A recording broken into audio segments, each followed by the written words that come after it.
And this is why it's super important when you're berimboloing to be first, to get your grips and don't wait. Just go before they have a chance to manipulate that top leg. Make sure you're going for that berimbolo, you're sending it, and you're not hesitating.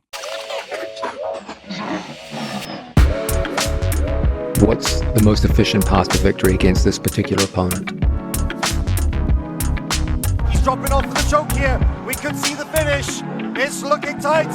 Tight at Delbra. Hey guys, welcome to the Everyday Jiu-Jitsu Podcast. I'm your host, Matt Kwan. The Everyday Jiu-Jitsu Podcast is everything you need to know about Jiu-Jitsu. And today we are going to discuss a topic that is very dear to my heart, and that is berimbolos and crab rides. Before we get into berimbolos and crab rides, please like, share, and subscribe. Check out the links in the bottom if you want to support the show. Really helps me bring traffic to the show. Even if you guys just leave a comment, just take a second right now, wherever you're listening to this, leave a review, leave a comment, and give me a like, give me a share. Really helps. All right, guys, berimbolos and crab rides. So if you've listened to the show, I've talked about this before. Back in the day, I was a little bit obsessed with berimbolos back in the purple belt days. And I really got inspired watching guys like the Meow brothers, the Mendez brothers. Gianni Grippo was a guy that I studied a lot. And I saw them going upside down, usually from a De La Riva situation, and just berimboloing everyone. And at the time, it seemed that nobody had an answer to stop it. And so just like any time in jiu-jitsu, when I see something super effective, I must learn it, right? Leg locks were another renaissance in my game where I saw them and I just instantly I saw that it was an attack that, an attack system that a lot of people didn't have answers for. And so I needed to learn it. And the berimbolo is no different. And basically, the berimbolo is an inverted technique. Every berimbolo, there's many different types, but every berimbolo involves going upside down in some way and spinning underneath your opponent, and then generally you are attacking the back. And it's a really cool move. And I think nowadays it's kind of considered passé in jiu-jitsu. Like even guys like Keenan not recently, over a few years ago, I said like they don't work. And the reason they don't work is because people now know how to defend them. They're used to people going for them. And so just like anything in jiu-jitsu, leg locks or whatever, when a technique or a system comes out and it's novel and people see how effective it is, they really study it. And then, within a year, you're like, okay, that move is now not really as available because people know when it's coming. They can see it coming. They know how to shut it down. They know counters, etc. But at the time, man, berimbolos were so awesome. Like if you ever watched the Mendez brothers, or like I said, the Meow brothers, is just berimbolo city, going to the back and finishing their opponents. And people still do berimbolo. Guys like Mikey Musumeci, he's a berimbolo master as well. And it's really, I think, an awesome system. And I think it's a system that nowadays everybody needs to know. It's like that was like the new modern style of jiu-jitsu. And while I guess you could still consider it modern today when compared to positions like closed guard and half guard and things like that, it's not really so new anymore. It's not really modern. But yet I think everybody, including kids, should be studying the berimbolo. The berimbolo is basically like it's like an alternate attack system when compared to top pressure and passing the guard.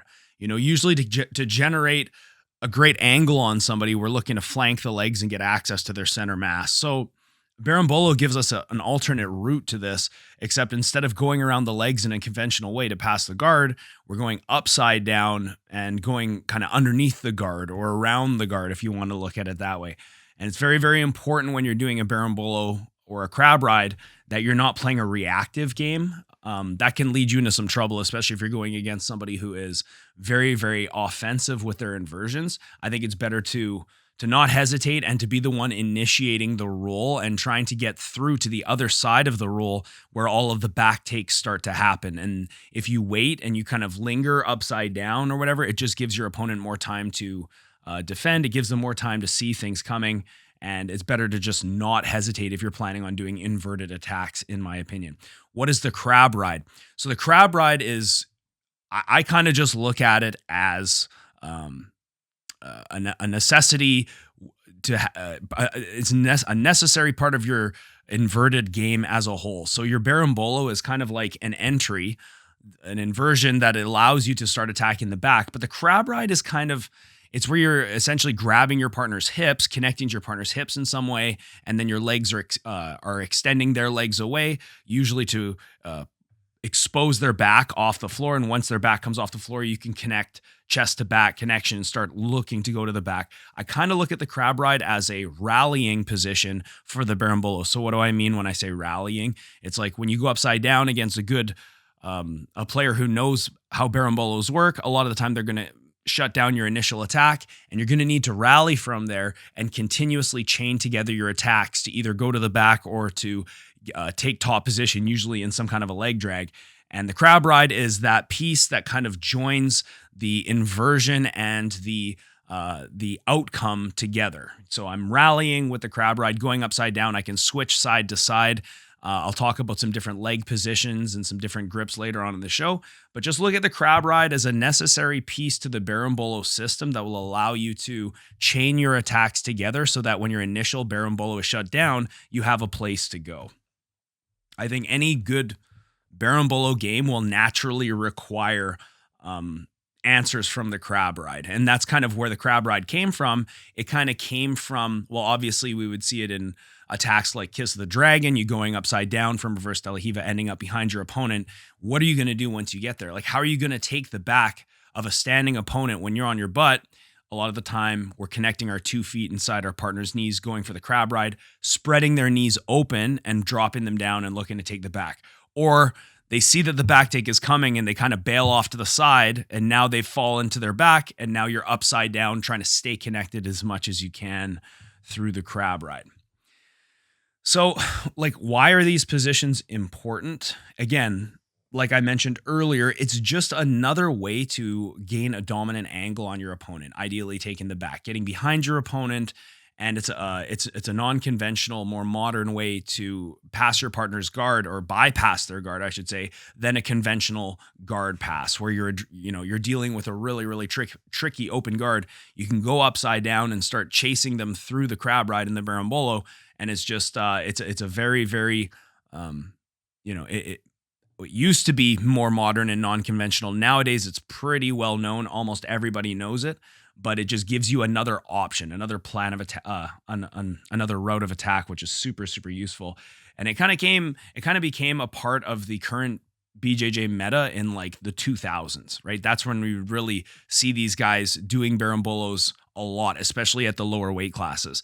The higher weight classes, we didn't really see Berimbolos as much. It's more like top game, takedowns, that type of style. But definitely for the smaller weight classes, you're going to see Berimbolos, and you still see them today. I think anyway, any new options to expose the back are valuable. Let's talk about ideal outcomes of Berimbolos, because it can actually be really fucking hard to Berimbolo people who are experienced in the position. And so some realistic outcomes, obviously we want to take the back. Like that is kind of what you're aiming for when you're going for an inversion on someone. You're trying to Berimbolo them. Usually the back is the main goal.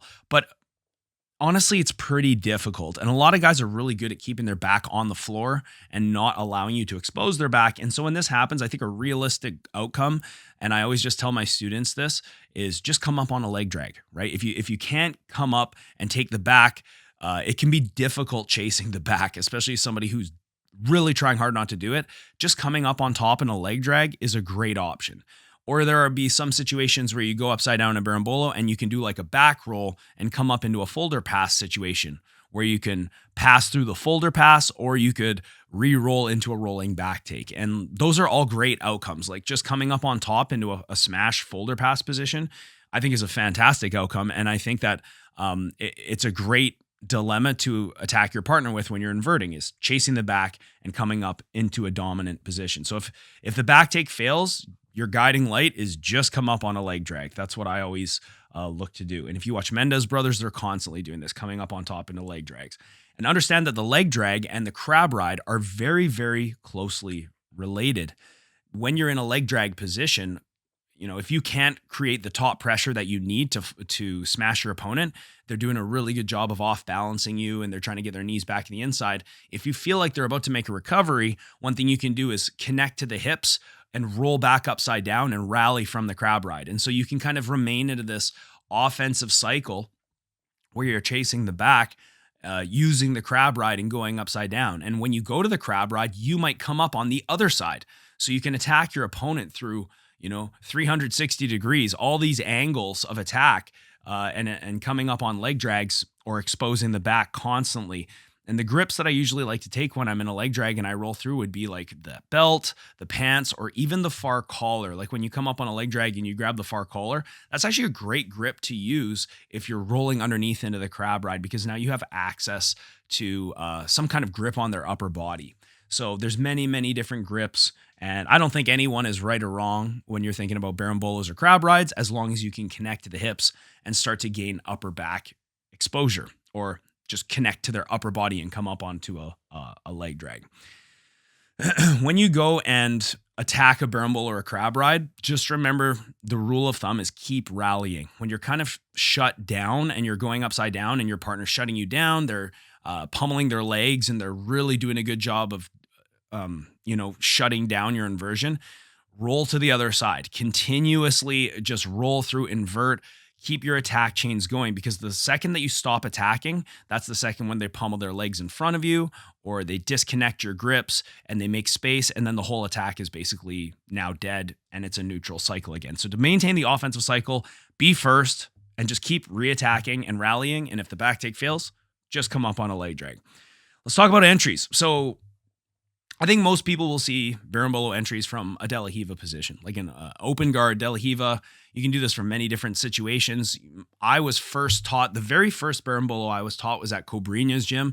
It was about a week before Pans. I was a purple belt. And I remember this is when people were just starting to see how effective berimbolos were. And I'm a purple belt, and I was actually training at a gym that was not very good. And they didn't do any berimbolos at the time. There's one guy who started studying berimbolos, and he has since kind of, I wouldn't say left the sport, but he's lost his passion for the sport. But at the time, he was super passionate, and he was doing all the studying. He showed me a little bit of berimbolos the day before I left, and I was like, what is this? You're going upside down, and I couldn't even drill it on him in a non-resisting fashion. Then I went to Cobrinha's. I did a couple of days down there before Pan's camp. And this is when guys like Isaac Doderlein, this Isaac Doderlein's a black belt world champion. He was a purple belt at the time, and we actually sparred, and it was just so fucked. He tuned me, I had no idea what was going on. He was inverting on me. And then after we did the class or whatever, and he wasn't teaching, it was another instructor. They were showing berimbolos from collar and ankle control. So a cross collar grip and an ankle control. And so that kind of became one of my main berimbolo positions, was the collar and the ankle. But there are other ways we can do it. A lot of people will often let go of the collar, especially if your partner breaks your collar, and go to the pants or the belt, which is a grip that is awesome because you have direct control of the hips. But I find that it can be difficult to make that grip on the pants or the belt. So I always aim for the collar, and if they break that grip, then I try and go to the pants or the belt. Get a good angle on your de la Riva, and then you can hit a side knockdown and look to enter a berimbolo. And then, like I said, hesitation will kill your berimbolo attack, so you got to make sure you send it right away, inverting upside down. And once you go into a berimbolo, there's kind of different phases, right? There's the entry phase, you go upside down, and then you end up on the other side of the inversion where you now look to attack the back.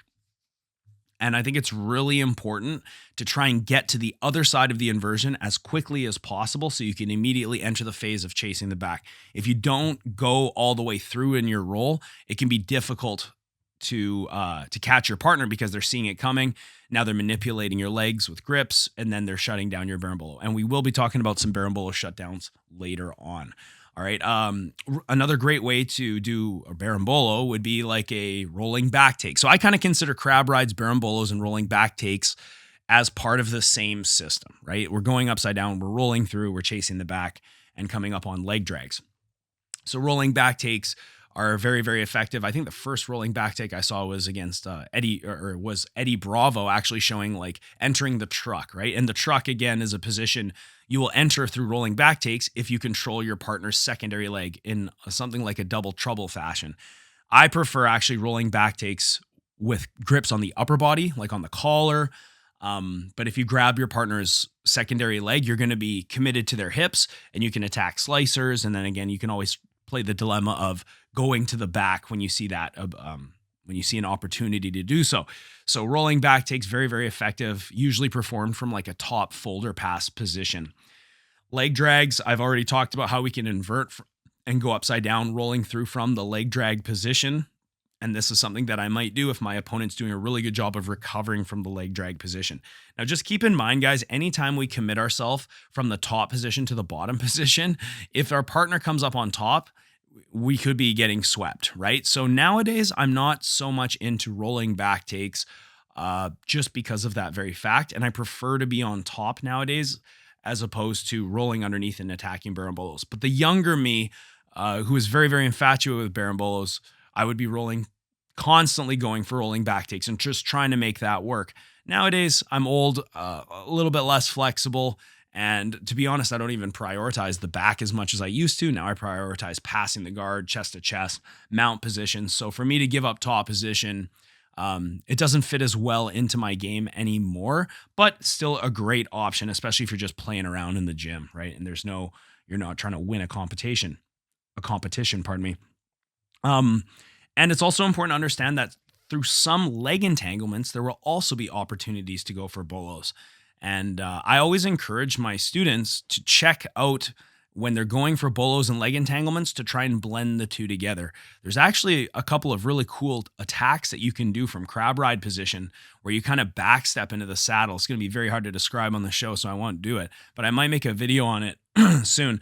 There's, like I said, heel hooks there. Sometimes if your opponent attacks a straight ankle lock from Ashi, you can actually counter it by boloing them if they don't have the correct wedges.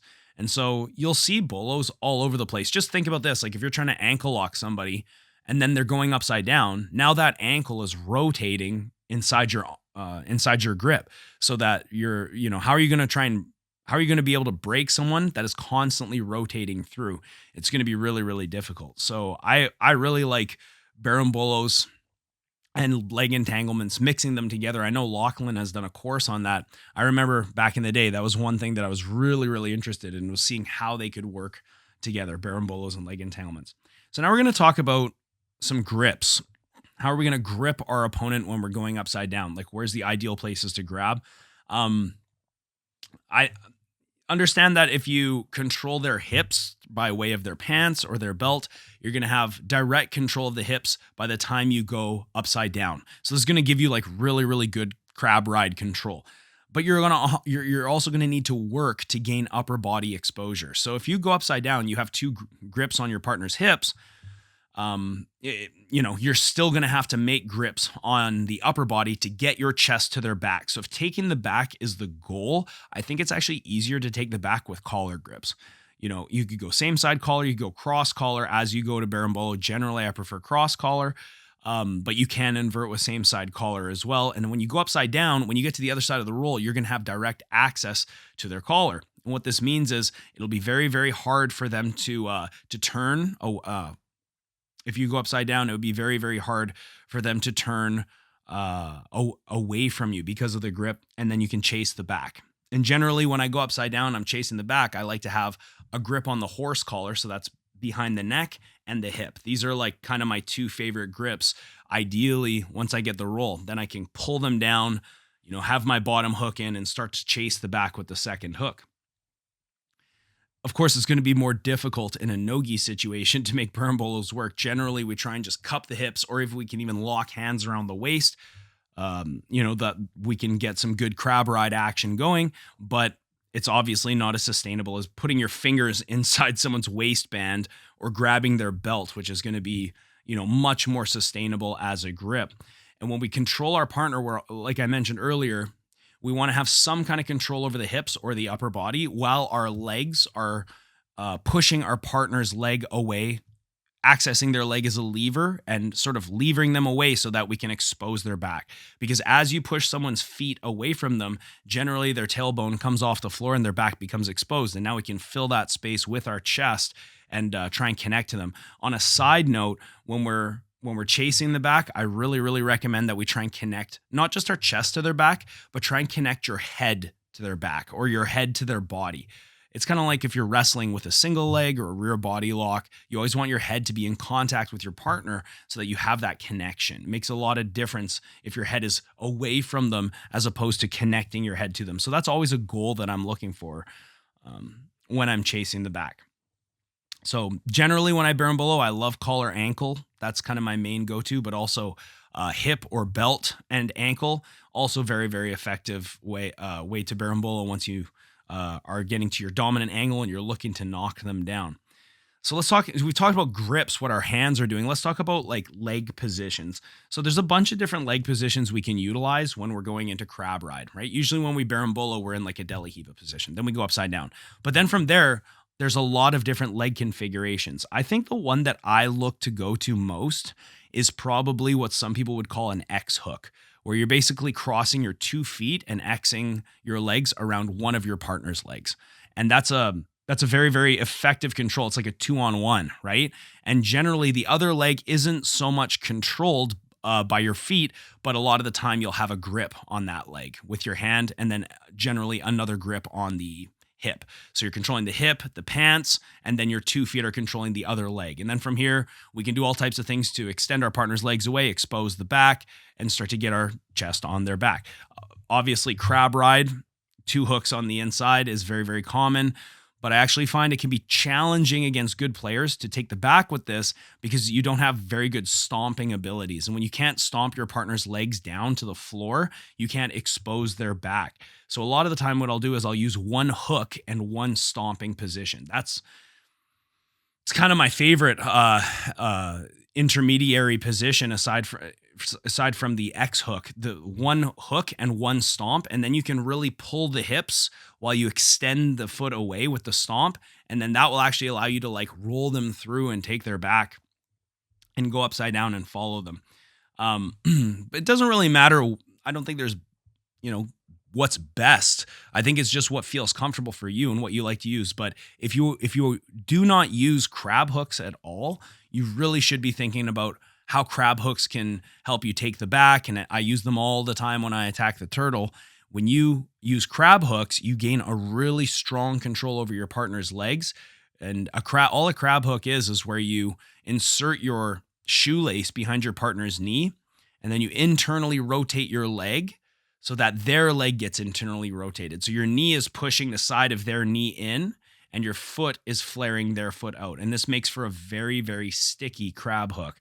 So I remember when Rob Bernacki first showed me how to like really use crab hooks in a sticky way by internally rotating my hip. And I was like, my mind was blown at how cool that was because it's actually such a strong control over your partner.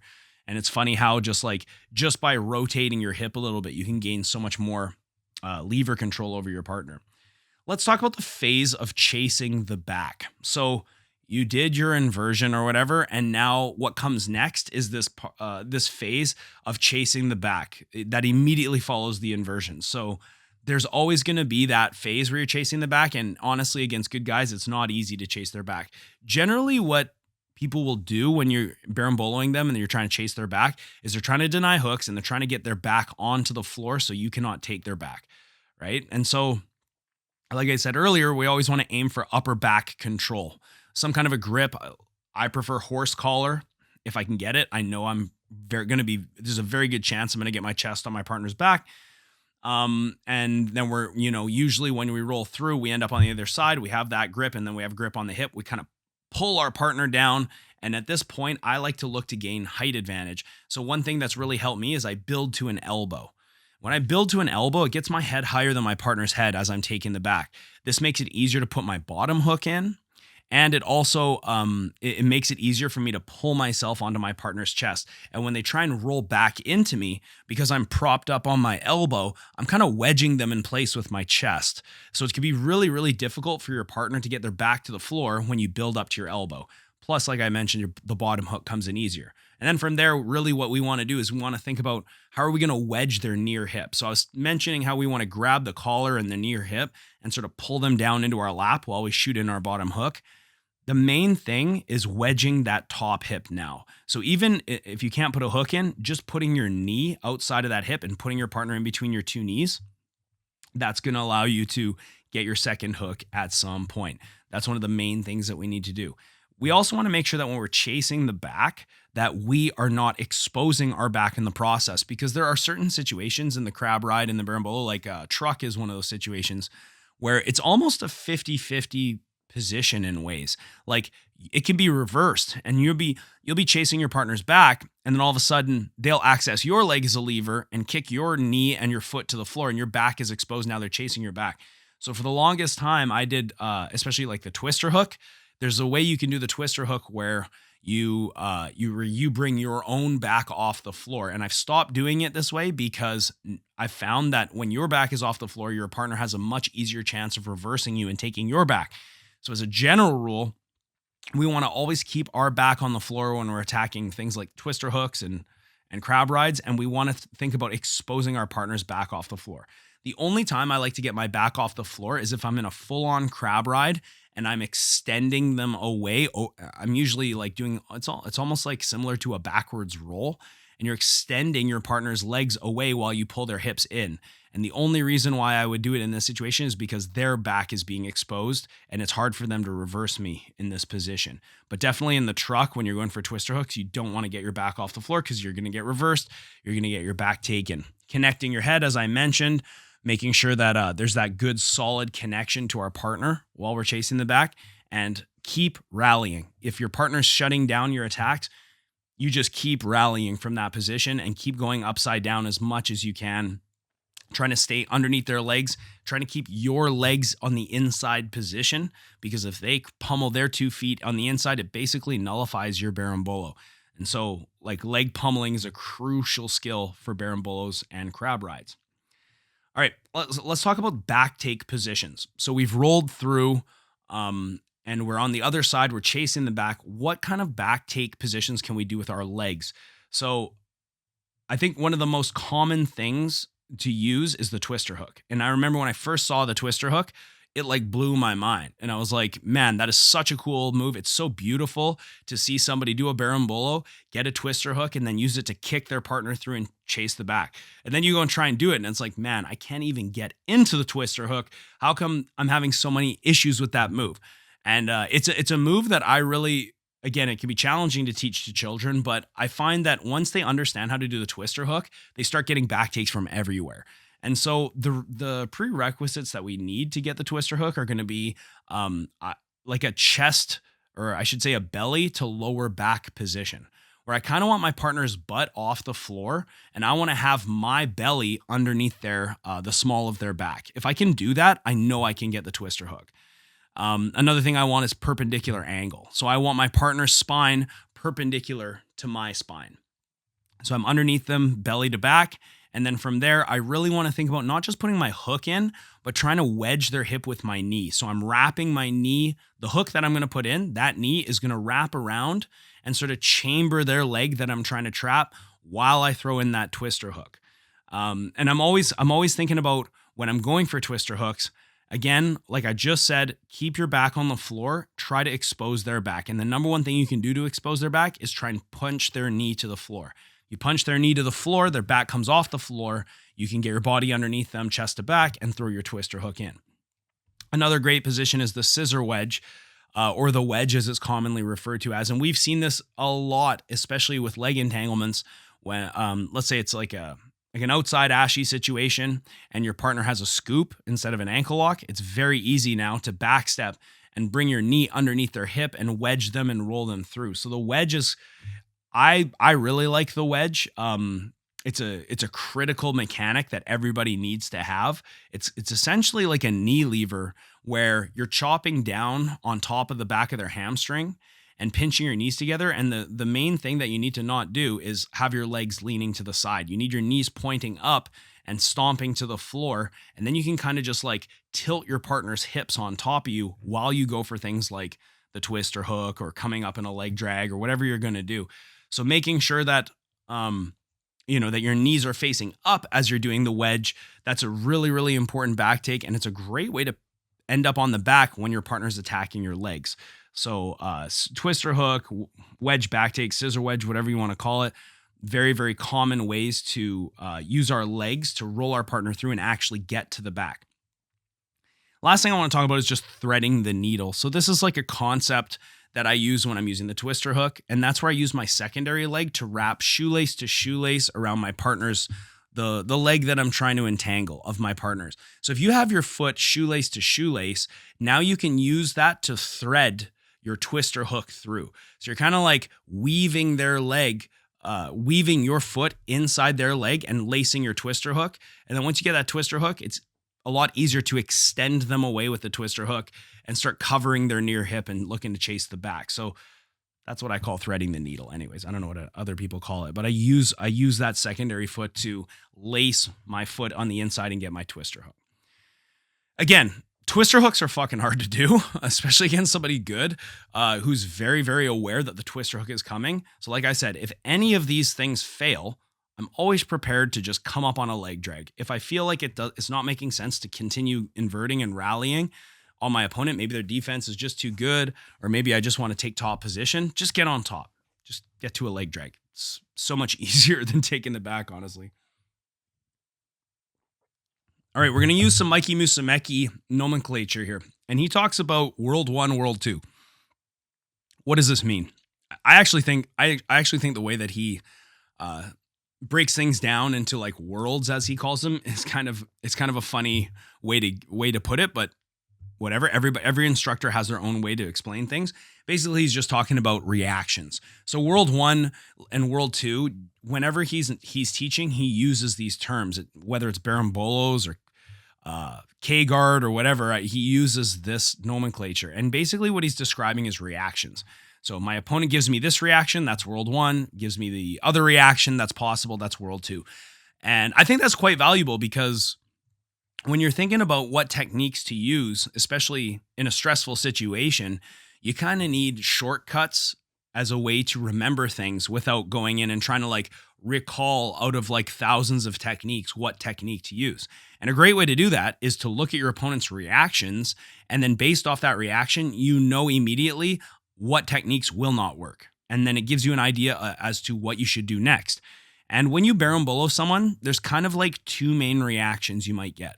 So World 1 is going to be, as you invert and put them down, you're able to put their back on the floor.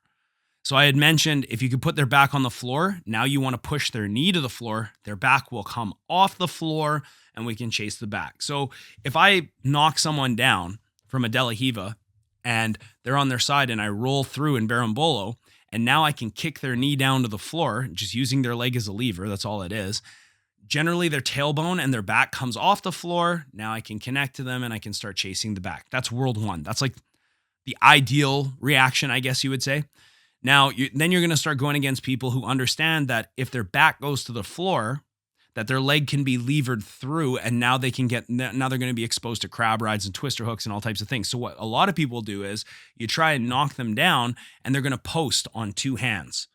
All right. And when you post on two hands, it can be quite difficult for you to now flip them backwards and expose their back. However, just like anything in life and in jiu-jitsu, it comes at a price. So if I ever see that my partner is posting on two hands, what it allows me to do is actually reach behind them and take the horse collar grip. Or if I can't get my fingers inside the collar, I just grab the material at the middle of the upper back. And then from there, usually I have a grip on the leg, and I start to pull them on top of me. So because if you envision somebody who's kind of in like a crab walking position, you've knocked them back and they refuse to fall backwards. So they post their hands and they're kind of sitting up. First of all, when they do that, they cannot use their hands to manipulate your legs. So that's kind of like a bad thing for them already. Their hands are on the floor and they're not on you, which is good for you, the Berimbolo, the attacker.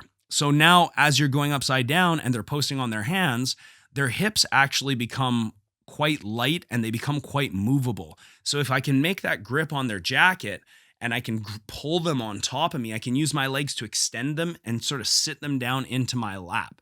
And from there, you're going to use crab hooks generally to sit them into your lap and then start to look to seatbelt and take the back or whatever. So first reaction, we want to program ourselves to see these two reactions. As Mikey would say, World 1 and World 2. World 1, their back's on the floor, we can just flip them backwards.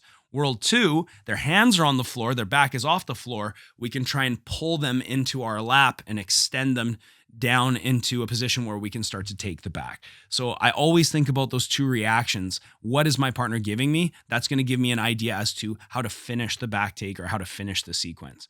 And if I'm unlucky and my partner just manages to scramble out and get away, I just try to come up on a leg drag. I just try to stay connected and come up on a leg drag. All right, we're moving right along. This actually went a lot faster than I thought it would. Now we're going to talk about shutting down the Berimbolo. So again, what does my partner need to do a Berimbolo? He needs a dominant angle. So if he can't get that sort of side De La Riva angle on me, it's very, very difficult for him to go Berimbolo. Another thing he will need is to bring his head underneath my leg. So if I just am able to turn my knee down to the floor as he's trying to Berimbolo to that side, it's going to shut down his Berimbolo. Another thing you'll see is people just constantly doing inversions. So if I see somebody does a Berimbolo on me, I can also invert, and relative to my partner, we're actually staying square at that point, even though we're going upside down and moving around the mat. We're still relatively in that double-seated position, but we're both inverting at the same time. This can also shut down Berimbolos because you never let your opponent go upside down. Another thing we can do is when our partner is in that double-seated De La Riva position is we can start to play with the other leg. So what a lot of people will do is they will counter that De La Riva position with a De La Riva of their own and jam their leg inside their partner's top leg. And what that does is it, again, shuts down Berimbolos. It's very, very difficult for your partner to now invert all the way through and get the back exposure or the crab ride position. And it's easy for you to follow them throughout the inversion. So I've seen a lot of people shut down Berimbolos that way. For me, my favorite way to shut down a Berimbolo is to control the top leg. This would be the leg that is essentially coming over your torso. So in the Berimbolo position, the attacker has a De La Riva hook that's usually shooting through, sometimes to the far hip, and the top leg, which is almost kicking you down. And that top leg can go in a couple of different places. It can kick right on top of the torso. I've seen guys, a really great place to put it, even though it's maybe not legal, is jamming the foot inside the jacket in the armpit area, right? That would be very hard for me to extract if it's inside my jacket. And as I'm going upside down, the ref's not going to be able to stop it. So that would be a good place to go. Or just laying your shoelaces inside the armpit. The way that I was first taught the Berimbolo, the foot would be placed across the hip. So as you go upside down, essentially your two shoelaces are hugging the side of your partner's hip bone. And then you're pulling yourself in with that. You're basically using your shoelaces as De La Riva hooks, controlling your partner's far hip or far armpit. So when that happens, it's very difficult as my partner's sending the Berimbolo to disconnect the De La Riva hook. I can turn my knee down to block it and prevent my partner from going upside down, bringing their head underneath my leg, but it's very hard for me to disrupt that hook. So generally what I do when my partner goes for a Berimbolo, I find it much easier to manipulate the top leg. That's the one that's going to be kicking me in the torso, putting me down to the floor. So if I can catch that foot and pummel my arm around it, I'm going to end up actually in a leg drag position. And there's some really cool counters that you can do like this by manipulating the top leg. So generally when I'm getting Berimboloed, I try to swim my hand around my partner's top leg. And what that means is their top leg is now behind my body. And if I can do that, it's very difficult for my partner to take my back. So this is really important to understand, because if you think about the Berimbolo, when your partner's going upside down, they need you in between their two knees. The De La Riva hook controls one side of their body, and then the other leg comes over the top and controls the torso. If I swim that top leg and put 2 feet behind me, I'm actually starting to look at countering them with crab ride or even leg drag positions. So as a general rule, I always look to just grab that leg, and before my partner continues the Berimbolo, I swim my other arm through and capture the leg. Usually I'll grab the hip, and now we're in almost like an inverted leg drag. And then you can actually invert yourself, roll through, and come up in a leg drag. So I find bringing the top leg behind my back to be one of the most reliable Berimbolo counters. Of course, Another Berimbolo counter aside from that and just denying an angle would be to create disconnection. So if I see that my partner's trying to go upside down, I can't, effectively shut them down just with knee positioning and turning my hips, and I can't grab the top leg. I'm just going to try and disconnect from them and try and move away and try and pummel my 2 feet inside, something like I'm stomping my 2 feet onto their belly. If I can pummel my feet inside, it's also very, very difficult to finish the Berimbolo. And this is why it's super important when you're Berimboloing to be first, to get your grips and don't wait. Just go before they have a chance to manipulate that top leg, because as you go upside down, they manipulate that top leg. It's going to be really, really difficult. It's going to be really, really difficult for you to finish the Berimbolo. So make sure you're going for that Berimbolo, you're sending it, and you're not hesitating. So that's all I'm going to talk about for Berimbolos and crab rides. There's much more to talk about on this topic. I might even do a course on this in the future. But there's other variations of Berimbolos too. One Berimbolo I really like, I'll just mention quickly, is what Mikey calls the face bolo. And the face bolo, usually when you do a Berimbolo, you're rolling over the back of your shoulders. Kind of looks like you're rolling over your neck, but you're actually not. You're rolling across your shoulders when you invert. There's another variation I really like, excuse me, where you actually, instead of rolling over your shoulders, you actually come up and put your forehead on the floor. And then from there, you can do another roll and roll yourself through. So he calls it the face bolo, which I think is quite an appropriate name. And I like this version of the Berimbolo as well. And again, guys, sometimes I'll be going for a Berimbolo, like I'll be in that angle where I'm going to go for it. And then I'll just take a 2-on-1 on my partner's leg, drag it across, and just go into a leg drag or a crab ride. I think it's important when you're doing Berimbolos to have an idea as to what the move is, what the outcomes are, what are the main grips that are used, but don't try to memorize move for move. You have to sort of gain that intuition when you're going upside down and just rally from there. So I always like to play games from that position. Some of my favorite games are like, okay, my partner's going to perform a Berimbolo from the double seated. As soon as he goes upside down, we start going live.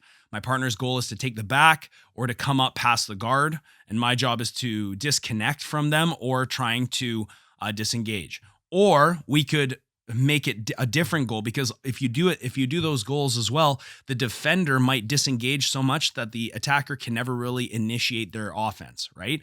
So I might just say, okay, defender, this time you're not trying to disconnect from your opponent, but you're just trying to keep your back on the floor and deny hooks. So kind of hang out in the defensive cycle there while your opponent's trying to rally and chase the back and come up, and you're not trying to escape anymore. You're just trying to prevent the back take. That's a really great way to gamify the Berimbolo crab ride while giving the offensive player more room to breathe and more room to be offensive and to look for opportunities.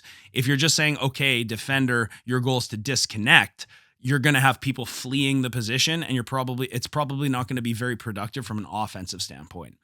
Then you could also gamify the crab ride. So a lot of time what we'll do is we'll start in different crab ride positions. Like I might start with my opponent standing up and I have a grip on the belt, and I don't know, the other hand is free, or 2 grips on the belt or in the pants, whatever. It's entirely up to you how you want to design your games. And then 2 crab hooks behind your partner's legs. And now my partner can, again, same win conditions. They can either try and escape and I'm trying to take the back, or come up on top past the guard. Or they're just trying to hang out and not get their back taken, so that you can kind of rally around them while they're just playing in the defensive cycle, just kind of trying to shut you down. Another situation I like is like a rear mount position where as if you're on someone's back, but you don't have hooks and you just have a body lock or grips on the hips. And then from there, you're going to say go, and the defender might immediately start bailing off to the side, going upside down, trying to Granby to get their back onto the floor, scrape you off their back, and then from there it's going to force the student to really try and initiate crab ride, follow them, chasing them, stay connected to the hips, start using their legs to get hooks or whatever they're going to do, come up into leg drags. So those are some of my favorite games that I like to use for Berimbolos. Again, the win conditions can always change when you're gamifying certain situations. Sometimes it'll be just to control. Sometimes it'll be to try and achieve a goal while the defender is just hanging out there, but being, giving you reactions of being annoying. And sometimes you could say, okay, the defender's job is to get the hell out of here and really try and disconnect and not let the attacker have anything. And that's going to be, I think, probably the most progressive game. It's going to look mostly like live sparring, and it's probably going to be the most challenging for the offensive player. So it kind of depends who's in the room and what the goal of the training is. But again, those are my favorite ways to gamify the Berimbolo and crab ride position. Just as another side note, there's not a lot of kids out there, unless they're coming from like the AOJ camp, who do a lot of Berimbolos. I think nowadays more kids do Berimbolos, but I would say on a local level, still a lot of kids do not do them. So guys, I had an interesting conversation with a gym owner years ago about, what should we be teaching kids? What are the techniques we should teach? And a lot of them were saying like fundamentals, close guard, half guard, spider guard, like those are the main mount, back position. I'm like, man, that's undeniable. Like obviously those positions are incredibly important for kids. However, teaching a kid how to do a Berimbolo is a very, very, it's an effective thing to teach a kid, especially if you want them to get really good at chasing the back. And you got to think too, because a lot of kids don't know how to defend Berimbolos, that could absolutely give your student an edge in competition if you start introducing Berimbolos to them, because other kids are not so great at defending them. If you get a kid who's really good at a Berimbolo or understands where they can Berimbolo and where they can crab ride, you're going to see your students take the back a lot. But again, try teaching Berimbolos to a bunch of little kids. It's not easy. I don't usually teach them to kids ages 5 to 9. I usually teach them to kids ages 10 to 14, which is my older kids class. They have no issues with it. The younger kids, I could see that being a little bit more of an issue. I think fundamental jiu-jitsu, like guard retention and things like that, pin escapes, submission escapes for little kids, much more, it's probably going to pay more dividends in a competition situation than Berimbolos. But once they hit that sort of 9-10 years old mark, they're going to be going against really high level kids. And I think the Berimbolo is an incredibly useful tool to teach kids at that age group. And I've seen it work and I stand by it. All right, you guys, that's the show today. Please like, share, and subscribe. I hope that was useful for you. Please leave comments or send me a message if you have ideas or questions, ideas for shows, things you want me to talk about. I would love to hear it. And I really, really appreciate all the support. Check out the links in the bottom if you want to support the show.